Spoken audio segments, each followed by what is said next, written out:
We're just gonna keep it casual, just be yourself. Okay. The reason why I wanted to do my first ever interview with you is because you're so funny and cute. So. Okay, I'll try to be funny and cute. Just be here, because you just naturally are. Oh, good.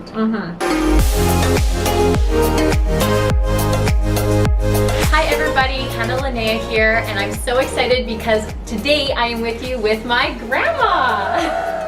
Normally my videos are about eating disorder recovery or travel, and this past year I've been through a lot in the sense of like just coming to terms and to the woman who I want to be through eating disorder recovery and body image management. One of the biggest things that have gotten me through is the support of my loving family, and then also thinking long term and putting life in the context of when I am a grandma one day. So what better way to talk about this than with my grandma? Hello. Okay, how about you introduce yourself? I'm Gail. I'm Hannah's grandmother. I was born in Killarney, Manitoba, and I'm happy to be here. Yeah, super happy to have grandma. If you guys are liking this vibe so far, make sure you give this video a thumbs up and hit the subscribe button down below. Another reason why I'm inspired to do this video is because I'm part of a charity called AgeLink, which is a new charity that's been founded in Canada, and it is about intergenerational connection. So essentially just creating a more inclusive community for people of all ages to interact. And let's dive into things, grandma. Okay. So we're gonna start off super simple. What's your favorite TV show?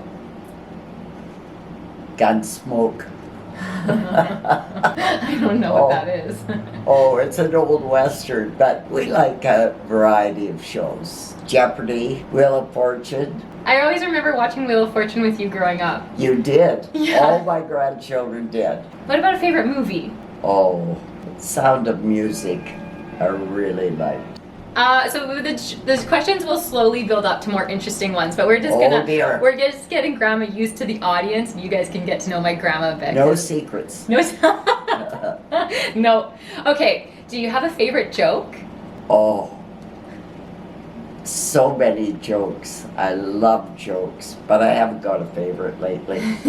Grandma, how old were you when you had your first job? I think I was 12 years old, and I used to mop an elderly lady's floors, and they were all hardwood. Beautiful old home. She was very good for me. I went on to do other jobs. Was this in Manitoba? No, this was in Saskatchewan, Sintaluda, Saskatchewan. Sintaluda, Saskatchewan. Daddy had a garage there. Like an auto shop? Yeah, Cool, I didn't know that. at a Greyhound bus stop. Okay. It was, And a shop? yeah, Good.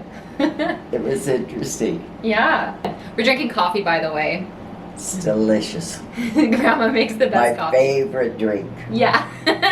Well, besides red wine. Yeah. Do you see the size of our cups? Hannah and I like big coffee cups. We sure do. And of course, they're Starbucks. Oh, we also get our nails done. Grandma, show them your Oh, nails. yes, but my nails aren't done this week. No, not this week. It's a nice color. Isn't that cute? Grandma and I go together most of the time. We do. Yeah. But this week, I think I'll take my scooter and go down. I have to get out on the street again. Before it gets too cold. Yes. So, Grandma, so if you had your first job was when you were mopping when you were 12 years old. Yes. What was your second job? Like, where was your first, like, Oh, did you ever have, like, a first job at, like, a grocery store or something? I did work in a grocery store in Seaman, Saskatchewan, where I went to high school, and I got fired for throwing an orange and hitting the owner. Then I worked at a hardware store, and that ended. Then I worked for the credit union, and then I went to Regina and worked for SaskTel. Oh, an old phone company, right? Yes, loved that. Then I moved to Vancouver and worked in a doctor's office. Then I left there and came to Vernon, BC, and worked for OKTel. That's a long time ago. What year was that? Ooh, that'd be about 1958. Can you imagine? No. So OKTel is, for anybody in Canada, knows that that's now TELUS. Yes, Right? it went from OKTel to BCTel to TELUS. To TELUS, right. And that's a major phone company here in Canada. And Grandma has been Loved it. Loved it. I was there for years, over 20 years. Yeah, I remember. Yeah. Well, hardly. I was very young when Grandma retired. A good company to work for. That's why I can live quite comfortably now. Grandma sure can. Get our nails done. We drink our Starbucks coffee. Things have turned out real good. I would say so. Yeah. I think they turned out great. Okay, Grandma, who's your favorite actress? Probably Katharine Hepburn. Is that that's older? a long Yeah. time ago. Oh, she was wonderful. She was one of the yeah. first ladies to wear slacks. Oh, she was the best actress. Okay, Grandma, who is your least favorite actress? I'll tell you. Jane Fonda. Jane Fonda? Why is that? I really can't put my finger on it. There was one film, I don't even know the name of it, where she played like a hooker, and it just wasn't natural. I didn't care for the part. Yeah, I see. I don't mind hookers, but not Jane Fonda. Okay, so have your hobbies changed throughout your life? Like when you think back to where you are now to where you were, like have your interests changed a lot? I don't know if my interests have. I liked clairvoyance, like reading palms, doing numbers with people's their birth date and their age. Birth charts and stuff? That's right. Yeah. I really like that. Mm-hmm. But I think as life went on, I like walking the best. Yeah. Walking was the most relaxing thing, and you always felt good. I agree. But Totally. I skied a little. I was the worst skier on the hill. They had to send up the people to find me one day on Big White. Oh That's my a long time ago. It sounds like it. Big White, for those of you who don't know, is a very popular family ski resort here in Canada, and it's very large and very old apparently. It is. Oh, long time. Well, So yeah, actually walking growing, I love how you bring up walking because it really, I remember with, like whenever I need to relax, like going for walks. Going for a walk. Just so peaceful. And we'd always go for walks with the dogs growing up. That's right. We were always walking the dogs. Yeah, definitely. Yes, I remember when you were little Yeah. and we'd walk our dogs. Yeah. Yeah. And I think it's really like, I love how you say how important like going for walks is and how it's been like a lifelong thing, because I think for health long term, being able to get out and do your exercise and stuff, That's right. so important. And when we were children, we walked everywhere, to school, to everywhere. Yeah. And walking was just part of growing up, and it kept us healthy. Perhaps that's why we have longevity. Yeah, definitely. Yeah. Because your grandma has had a good life as well. Like you get to drink your red wine, you get to have all the joys. Yes, I enjoy life. And we all love you. Grandma had, how many grandkids are there? 7 of us? 7. 7 of us. And we got Grandpa too. Yes. Yeah. Michael? Grandpa? Can't hear a word you Oh. Okay, so what do you think of the young people today? I love them. I love young people. When I'm out on the street and they're walking and laughing and talking or texting, I love to look at them, speak to them. Yeah, I love young people. Yeah, Grandma, you're really friendly with all of us, with young, like when Grandma and I go and get our nails done, for example, you talk to the people on the street like no tomorrow. Oh yeah, You I'm do. very lucky. 3 wonderful daughters, 7 wonderful grandchildren. Very lucky. Aw, and we're lucky too. Grandma, when you think back on your life, do you have any regrets? Oh yes, everybody has regrets, but you have to put them aside and carry on with your life. Mm-hmm. Oh, okay. So you have regrets, but you don't really like fester on it or anything? No. No? No, and you feel sorry for people that have been not so nice during your life. But yeah, there's regrets there. But like I say, as you get older, you start leaving them in the sand. Footprints in the sand, they're gone. Get rid of them. And don't hold grudges. No. Yeah. I love that. That's so important. Footprints in the sand. That's a really good imagery of that. I've never heard that before. That's really good. Oh, heard it a lot. Mm-hmm. Yeah. And you know, it's nice because like with footprints in the sand as well, like they can be fixed or repaired or whatever, like changing ways. And they just blow over. Yeah, definitely. Oh, I love that, Grandma. Good. That's really good. Okay, if you're comfortable, what's the hardest thing you've ever had to overcome? I think when you don't think you're as smart, clever as other people, and it takes a long time to realize, I can do that. I know what to do. And why are they putting me down? Or so you have to overcome that and realize, hey, I'm even better than that. That's so true. It's so powerful, and like for a lot of young people, and most people of all ages are always getting stuck in that comparison game. You know, when you children, and Michelle and Kim and Lori, when they started school and you're afraid. You're afraid that grade 1 is just, you're so afraid, and going into junior high. But I always used to say, you're not alone. The kid next to you is just as stressed about it as you are. Mm-hmm. So once you realize you're not alone, it gives you that go ahead. Gee, I can do that. Mm-hmm. Yeah. Definitely. That's so powerful and so moving, and I think that really helps put things into perspective. Like thinking of other girls or other people who I know who are struggling with or coming out of eating disorders, like Exactly. you know, everybody is struggling just as much. Everybody's struggling. Yeah, and knowing that like the other person is just as scared as you are is comforting. And if you have an understanding person who you realize, oh, she's a little uncomfortable, he's a little uncomfortable, talk to them, be interested in them, and all of a sudden they'll start talking. Then by the end of the day or the hour, they begin to loosen up and they feel comfortable. Definitely.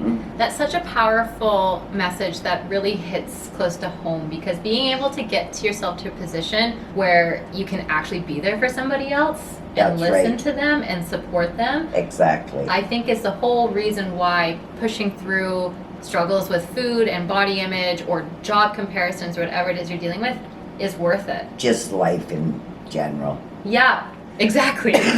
Yeah. Yeah, and I think that's another reason why, like, intergenerational connection, not only am I obsessed with my grandma because she's my grandma, but also because, we have a cat here right now. Hi! I forget where I was going with that. Well, your connection with your grandparents, older generation. Yeah, and then just being able to show up for other people confidently so you can accept somebody else as they are, where they are at in life, and knowing that, you know, that person is on their path. And someone cares. Yeah, definitely. And showing up. Yeah, it's so true. So simple, so simply put, but so powerful, and I think often missed. Yes, you're right. Especially if someone's too worried about themselves. Then you can't interact with other people because you're feeling unsure of yourself. Totally. And I think that in particular is really powerful for the audience, this audience in particular, because with food, if you're obsessed with food all day, like you have no capacity for anything else, and that's because all of your energy is being put on the wrong thing.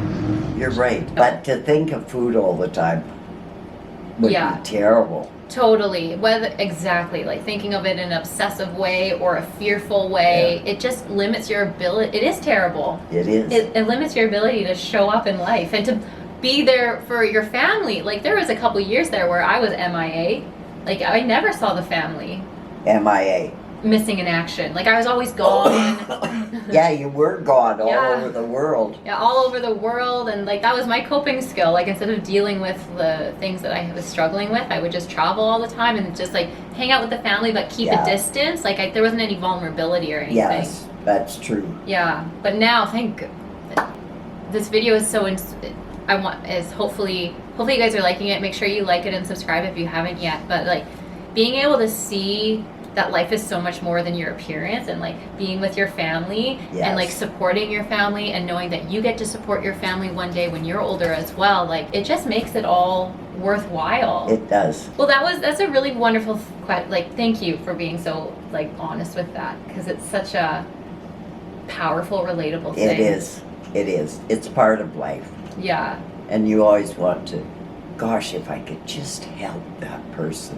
Mm-hmm. But I think over the years, I think I have. Totally. Grandma's always so bright walking into, when we get to the nail salon or a clothing store, or when I call Grandma, it's always good morning. Always, yeah. Yeah. And that's so you don't make other people sad.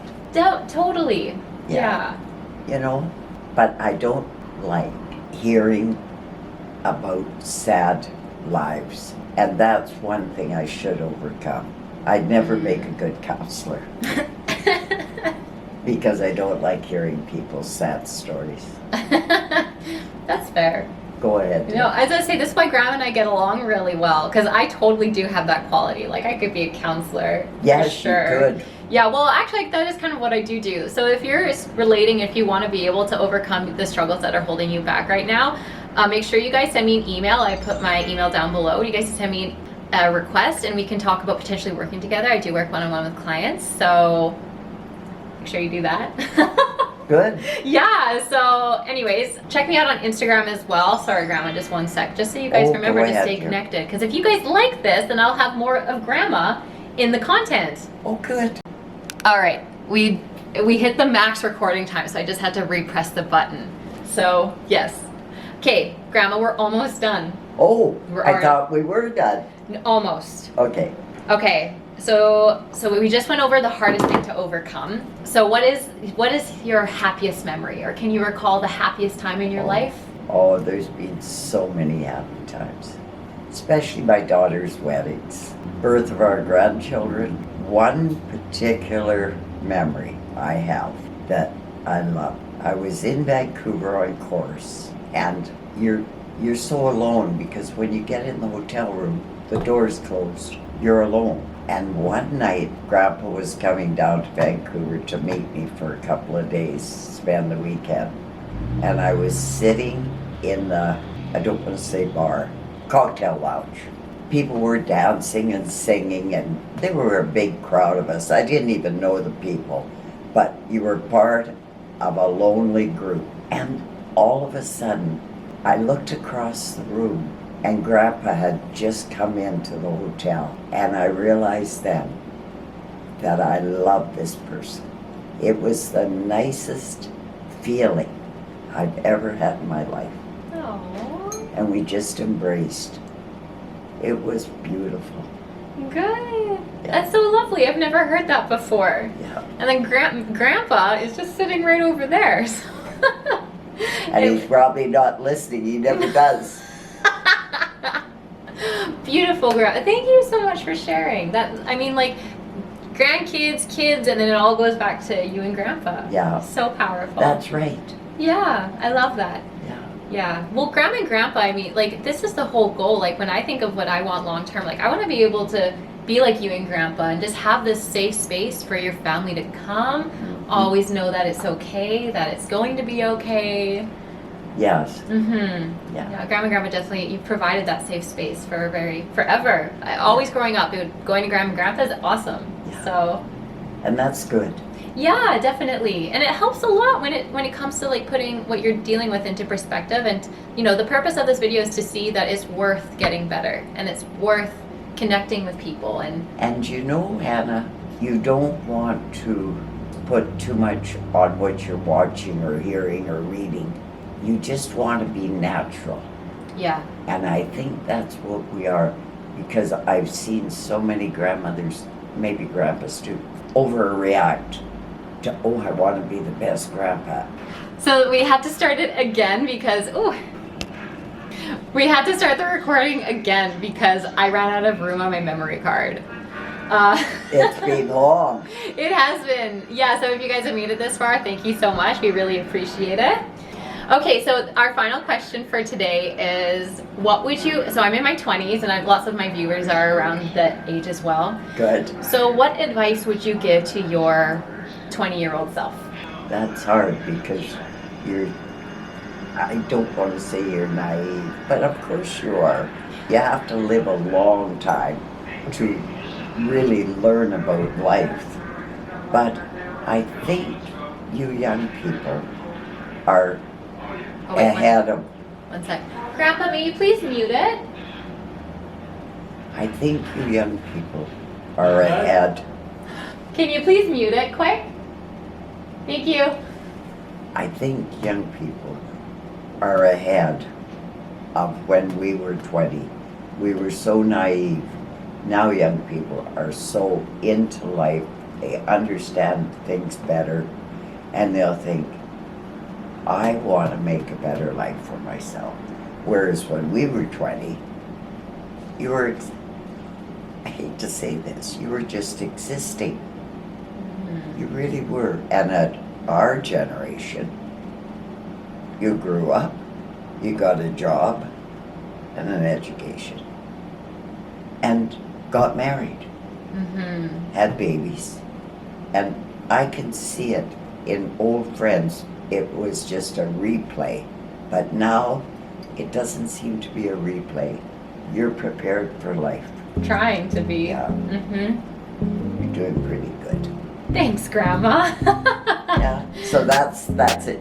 Yeah, that's it. So everybody, thank you so much for tuning in. Thank you so much, Grandma, for being on this. Make sure you guys subscribe if you haven't. Check me out on Instagram, give me a follow there, and I'll link the charity for you guys to go check out. It's called AgeLink, so you guys can support community-wide adventures that we're going to be doing for intergenerational connections. And yeah, thank you so much. It was so lovely chatting, everybody. Thank you. It's nice chatting to you too, Hannah. It's great. It was good chatting with you too, Grandma. Okay, bye everyone. Bye.